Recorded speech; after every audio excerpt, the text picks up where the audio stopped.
Buenos días, amados hermanos, amigos. Estamos en un día de gozo, de alabanza, celebrando la resurrección de nuestro amado Señor y Salvador Jesucristo.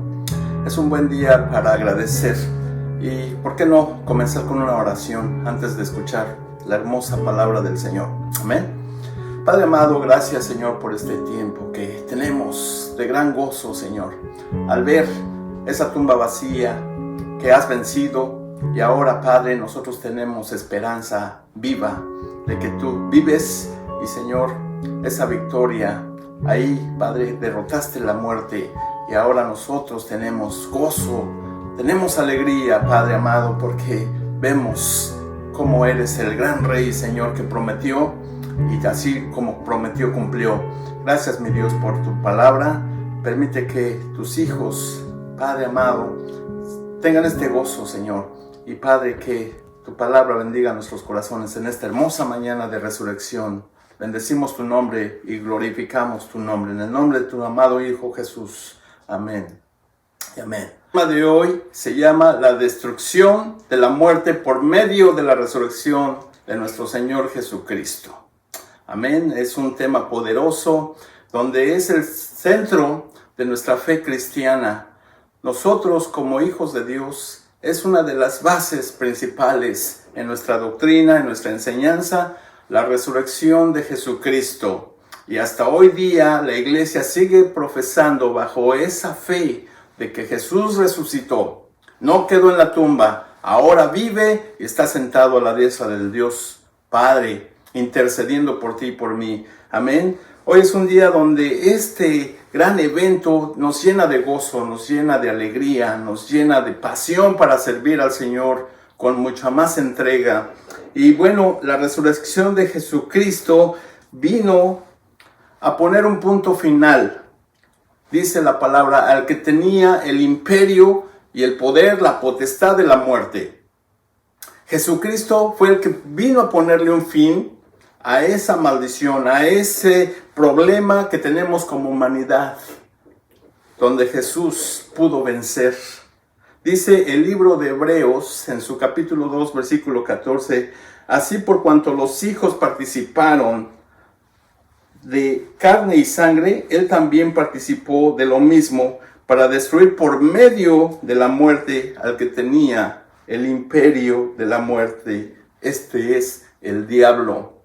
Y hasta este momento, el diablo era el que se enseñoreaba, el diablo era el que se burlaba y el que nos traía muerte y destrucción. Vemos que era un poder contra poder, el poder de Satanás.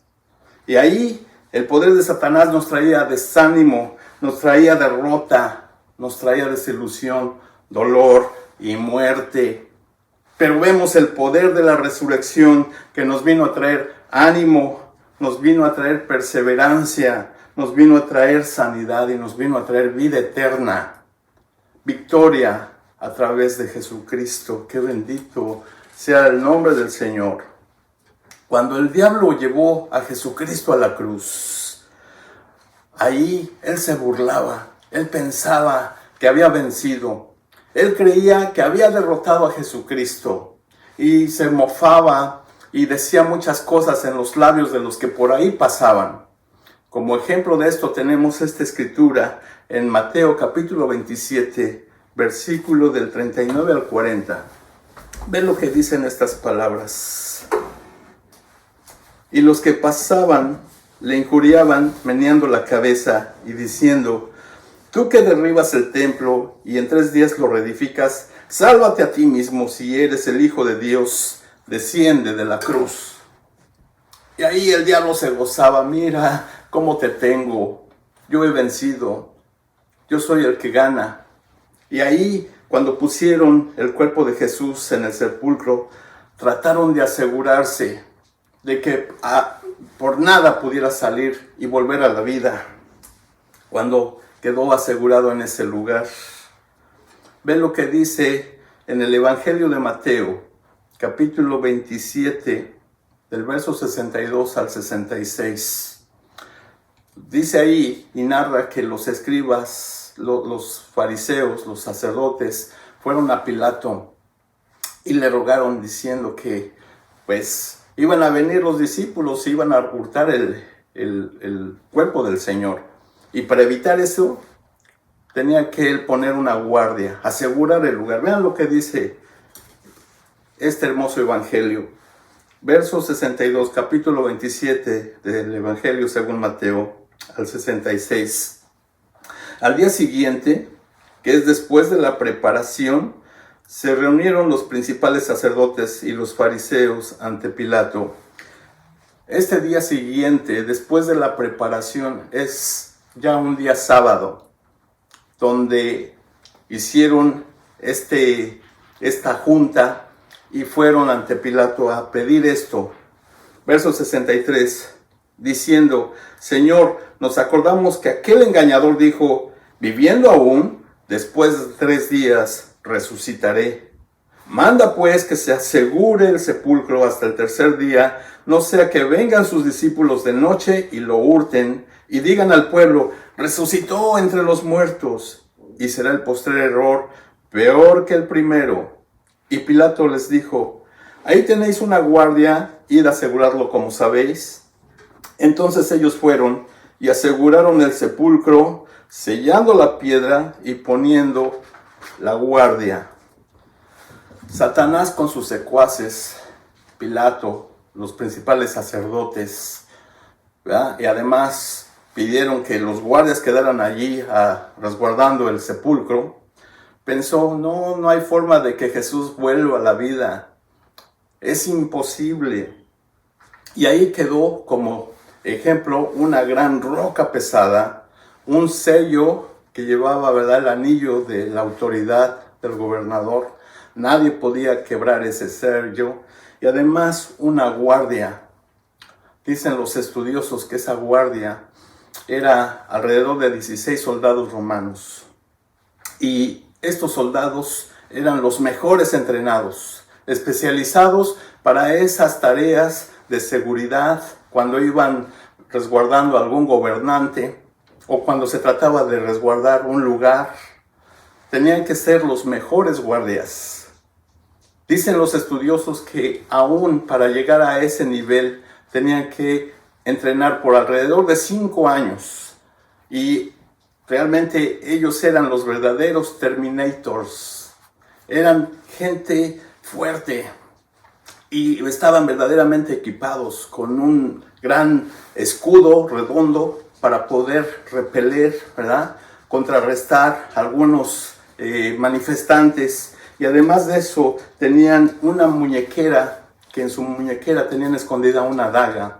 Si se trataba de pelear cuerpo a cuerpo por sorpresa, tenían en su muñequera una daga para aniquilar inmediatamente a cualquier contrincante. Ustedes han visto la vestimenta de un soldado romano: una lanza de más de 2 metros, una espada como de 60 centímetros, y estaban realmente equipados con un casco, ¿verdad?, de bronce, y les tomaba alrededor de 5 años completar este entrenamiento, y de tal forma que no podían jamás alguien estarles frente, porque su lema era honor, fidelidad y morir y luchar hasta morir. Ese era su código de honor de estos soldados. Y ahí es donde estaban resguardando la tumba, el sepulcro donde dejaron a Jesús. Eran verdaderamente unos personajes temibles. Nadie se atrevería a ir a hurtar el cuerpo de Jesús en esas condiciones. En primer lugar, ahí había una gran piedra pesada, alrededor de 2 o 3 toneladas, y jamás tendrían que haber tenido la ayuda de muchos hombres para poder mover esa gran piedra, y un sello inquebrantable, y una guardia impenetrable. Dicho todo esto era para detener allí a Jesús en ese sepulcro, que no pudiera regresar a la vida. Pero algo comenzó a suceder en ese momento, amado hermano. Algo que empezó a suceder allí mientras estaban los soldados, esa gran piedra, el sello, del otro lado. Algo comenzó a suceder. y fue de que el cuerpo de Jesús no sufrió descomposición, no se empezó a echar, a descomponer los órganos y todo lo que sabemos que viene con el proceso de descomposición de la muerte. Dicen los doctores que un cuerpo cuando acaba de morir a la primera hora sufre deshidratación, ¿verdad? Las partes húmedas de ese cuerpo, los ojos, los labios y todo donde tiene cierta humedad empieza a secarse a la primera hora, y en la segunda hora empiezan a sufrir, los músculos empiezan a contraerse, empiezan a sufrir dureza, y así tiene un enfriamiento en pies, en manos y en rostro, y luego se enfrían los brazos después de la segunda hora. De 3 horas a 5 horas comienzan a aparecer manchas rojizas, y después de 6 horas aparece la rigidez total, hasta que de las 18 horas después ese cuerpo quedó totalmente rígido, frío, y ya no hay nada que detenga ese proceso de descomposición. Pero en Jesús no fue así. En Jesús no hubo tal proceso. Fíjate lo que dice el Salmo 16, versículo 9 y 10. Se alegró por tanto mi corazón y se gozó mi alma. Mi carne también reposará confiadamente, porque no dejarás mi alma en el Seol, ni permitirás que tu santo vea corrupción. Jesús venció a la muerte y aún venció a las leyes naturales que aplican sobre un cuerpo muerto. Él pudo vencer todo eso. Y Pedro, el apóstol Pedro, en su primer mensaje, en su primer predicación, en el libro de los Hechos, hace mención de este salmo que acabamos de leer, donde el cuerpo de Jesús no sufrió descomposición alguna. Y miren lo que dice el libro de Hechos, capítulo 2, versículo 23 al 27. Escuchen estas palabras que nos van a dar mucho gozo, porque después de esta escritura vamos a entender lo que realmente sucedió mientras los soldados estaban ahí resguardando ese lugar, esa piedra pesada, pero por el otro lado algo estaba sucediendo. Veamos lo que dice el apóstol Pedro. A Jesús, ¿verdad? Capítulo 2, versículo 23 al 27. A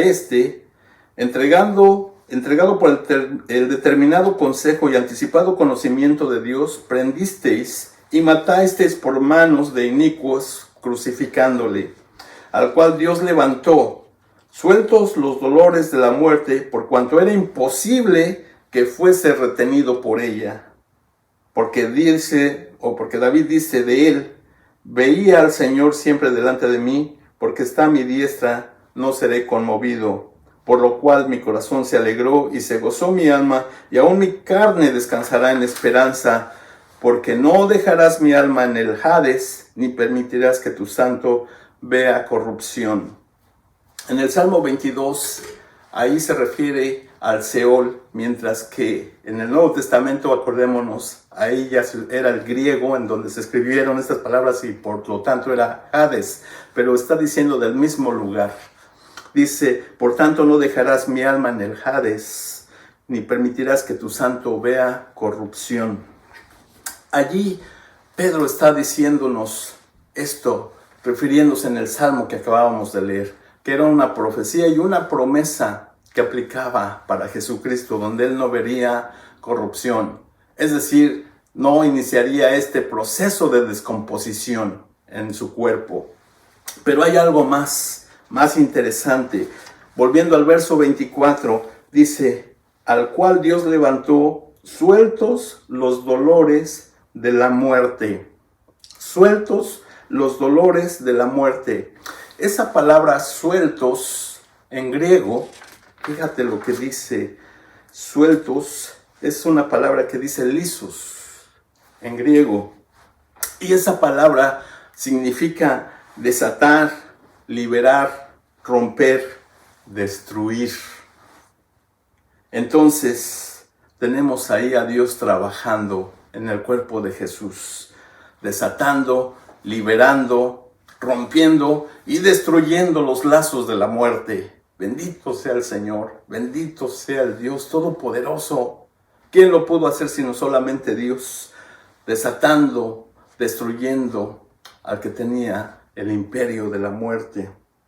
Así es de que tenemos esta escena, mientras los soldados romanos poderosos, fuertes, valientes, estaban ahí resguardando ese lugar.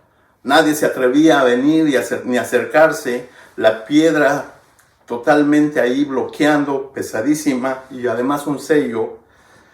Dios estaba haciendo esta palabra lisus.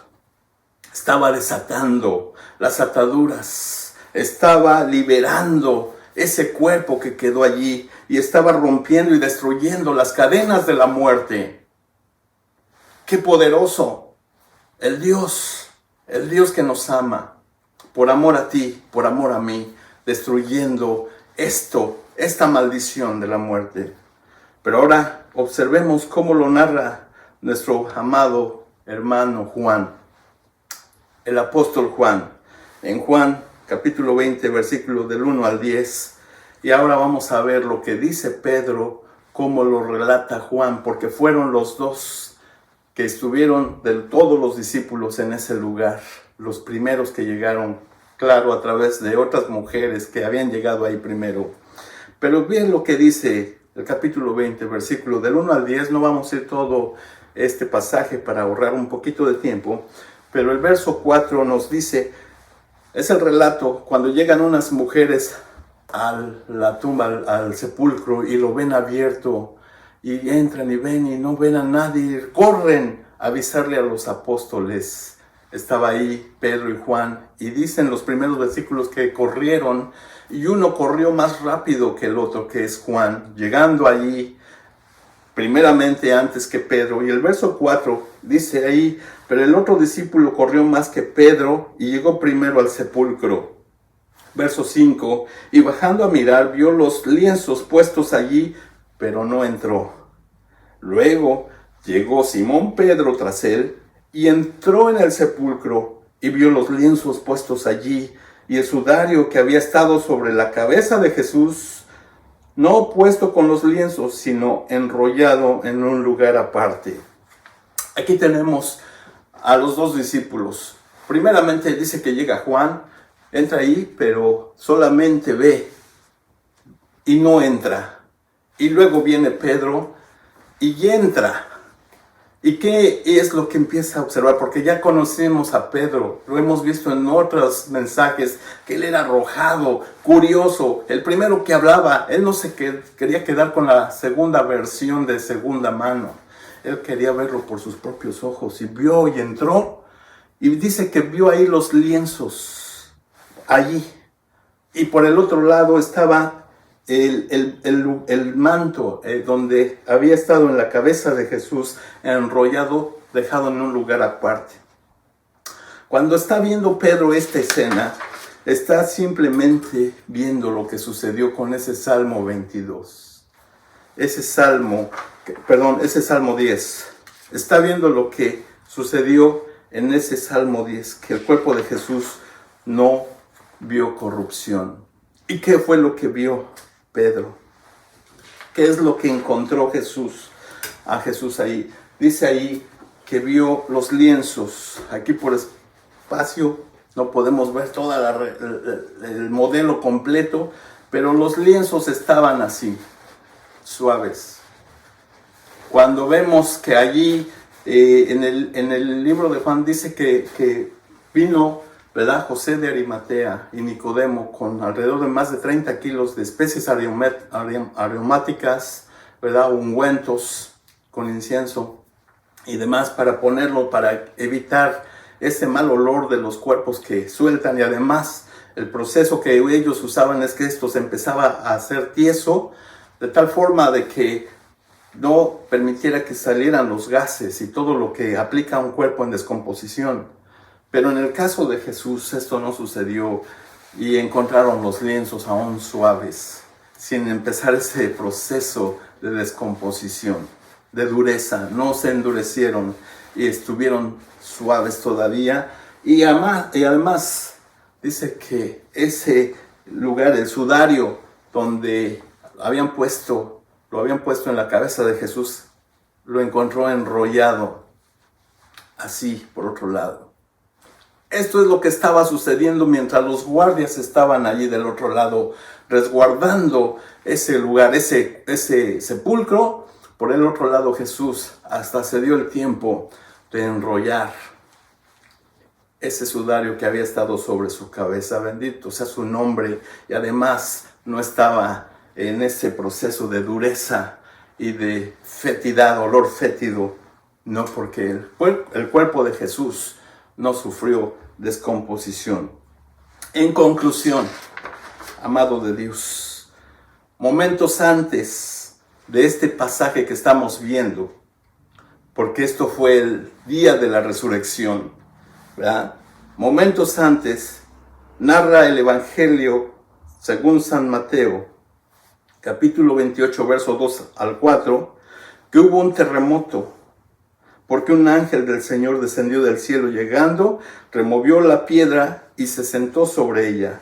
Su aspecto era como un relámpago y su vestido blanco como la nieve.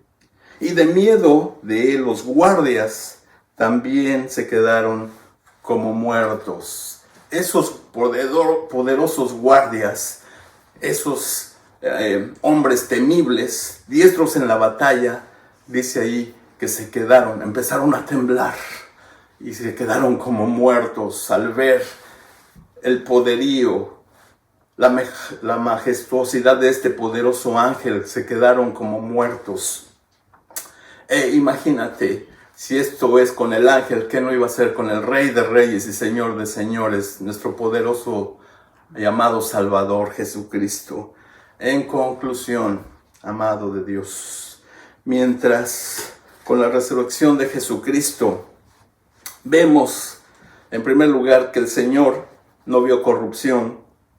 En segundo lugar, la pesada piedra fue removida, el sello fue quebrado, los valientes guardias y poderosos quedaron como muertos y el poder de la muerte quedó destruido por la resurrección de nuestro amado Señor y Salvador Jesucristo, que es un motivo de suficiente gozo.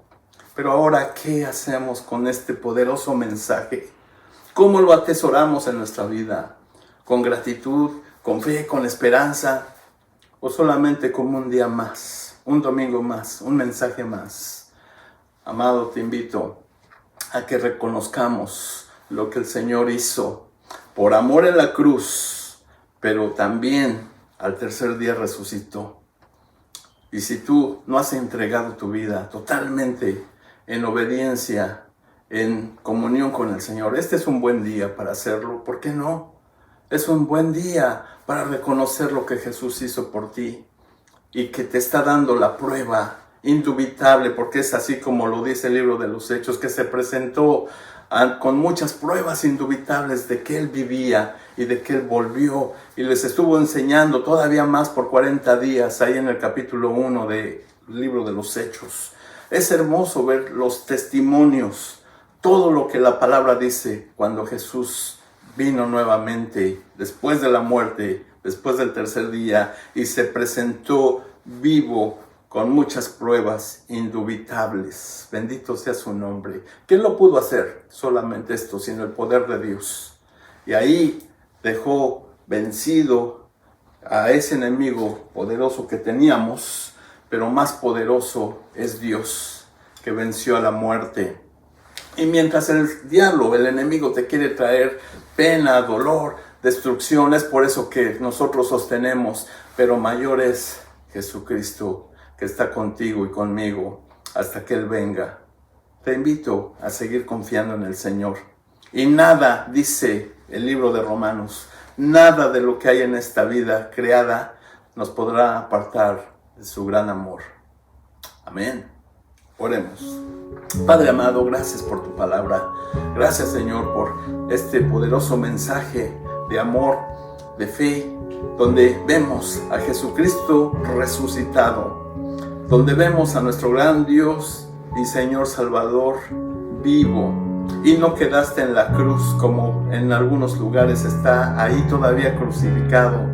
Tú no estás ya más en el sepulcro, Señor, y ahora tú vives y estás sentado a la diestra de nuestro Dios Padre, intercediendo por cada uno de nosotros. Señor, dejamos en tus manos a tus hijos, que les des fe, que les renueve, Señor, las fuerzas de seguir adelante en las batallas de la vida diaria. En medio de esta situación que vivimos, Señor, tú sé el que nos des la fuerza para continuar nuestro caminar, siguiéndote, Señor, escuchando tu voz, tu palabra. Y Padre, que nos guardes del día malo. Dejamos en tus manos a tus hijos, aquellos que escuchen este mensaje y abran su corazón para que tú habites en sus vidas. Y los dejamos, Padre amado, en tus preciosas manos, en su salir y su entrar, así como comenzamos esta semana. Sé con ellos, Padre amado, protégelos de todo mal, de toda enfermedad, porque tú has vencido a la muerte con poder y gloria. Y por eso te honramos y te damos la gloria, porque tú vives y eres y permaneces para siempre. En el nombre poderoso de tu Hijo amado Jesús.